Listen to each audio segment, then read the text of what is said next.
नमस्कार बच्चों। आज हम लोग पढ़ेंगे cattle and horn theory of intelligence. ये इंटेलिजेंस का एक बहुत ही महत्वपूर्ण सिद्धांत है और इस सिद्धांत में हम ये जानने का प्रयास करेंगे कि बुद्धि का निर्माण किन चीज़ों से हुआ है या बुद्धि कितने भागों में बटी हुई है। स्पीयरमैन ने बुद्धि के दो फैक्टर्स बताए थे, जी फैक्टर और एस फैक्टर। ये दो कारक स्पीयरमैन ने बताया था कि बुद्धि में जी फैक्टर होते हैं और एस फैक्टर होते हैं। कैटल एंड हॉर्न ने स्पीयरमैन के द्वारा बताए गए जी फैक्टर को दो उपभागों में विभाजित किया। एक को इन्होंने बोला जी एफ यानी फ्लूइड इंटेलिजेंस और दूसरे को इन्होंने बोला जी सी यानी क्रिस्टलाइज्ड इंटेलिजेंस, जो जनरल फैक्टर के ही दो भाग हैं। कैटल के अनुसार बुद्धि के दो कारक हैं, या हम ये कह सकते हैं कि बुद्धि दो तरह की है।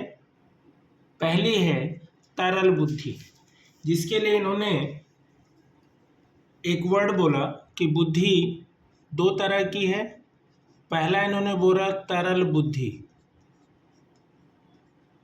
फ्लूइड इंटेलिजेंस, फ्लूइड इंटेलिजेंस, तरल बुद्धि। पहला इन्होंने कहा तरल बुद्धि। तरल बुद्धि का संबंध वंशानुक्रम कारकों से है। Fluid intelligence is related with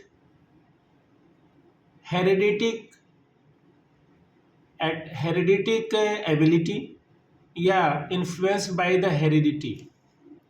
तरल बुद्धि का संबंध वंशानुक्रम कारकों से है।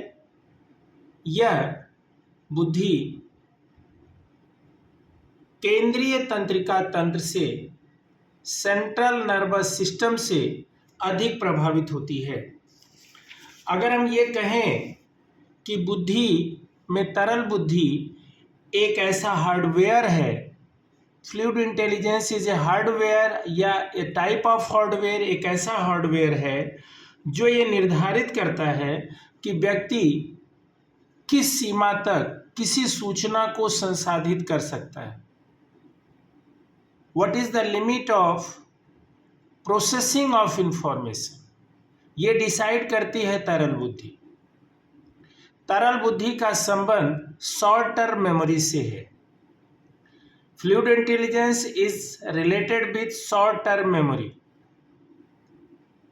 इसमें एक सबसे महत्वपूर्ण बात यह है कि तार्किक ढंग से चिंतन करने एवं अमूर्त ढंग से सोचने की जो क्षमता है वो तरल बुद्धि से संबंधित है। इसमें सबसे खास बात जो महत्वपूर्ण ये है कि जो फ्लूइड इंटेलिजेंस है, जैसे जैसे समय बीतता है, जो तरल बुद्धि है वो समय बीतने के साथ मंद गति से कमजोर पड़ती है या धीरे धीरे ये वीक होती जाती है। फिर एक बार इसको हम रिमाइंड करते हैं।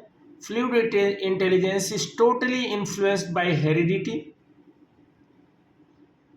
तर्क करने की क्षमता, अमूर्त चिंतन की क्षमता, ये सब तरल बुद्धि से संबंधित है। इसमें जो दूसरी बुद्धि का इन्होंने इस्तेमाल किया वो इन्होंने कहा ठोस बुद्धि।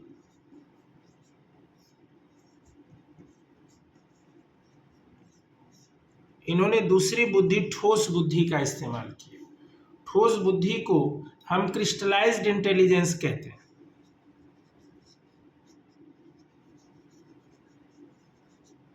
क्रिस्टलाइज्ड इंटेलिजेंस, ठोस बुद्धि का संबंध वातावरण से होता है। ठोस बुद्धि को हम ये कह सकते हैं कि व्यक्ति के द्वारा पहले से जो एक्वायर्ड नॉलेज है, एक्वायर्ड नॉलेज, उसको हम वर्तमान समय में, प्रेजेंट समय में, पहले से एक्वायर्ड नॉलेज को हम प्रेजेंट समय में कैसे यूज करते हैं, वो ठोस बुद्धि से संबंधित है, क्रिस्टलाइज्ड इंटेलिजेंस से संबंधित है। ठोस बुद्धि का संबंध दीर्घकालिक स्मृति से है, लॉन्ग टर्म मेमोरी से है। तरल बुद्धि का संबंध शॉर्ट टर्म मेमोरी से है और ठोस बुद्धि का संबंध है लॉन्ग टर्म मेमोरी से। इसमें एक सबसे खास बात जो आती है वो ये है कि जो ठोस बुद्धि है वो समय बीतने के साथ as the passing of time या तो ये स्थिर रहती है या इसमें वृद्धि होती है। लेकिन तरल बुद्धि कमजोर पड़ती है, लेकिन ठोस बुद्धि या तो स्थिर रहती है या तो इसमें वृद्धि होती है। ठोस बुद्धि का संबंध हमारे वातावरण से है, हम समस्याओं को कैसे हल करते हैं उसका संबंध ठोस बुद्धि से है।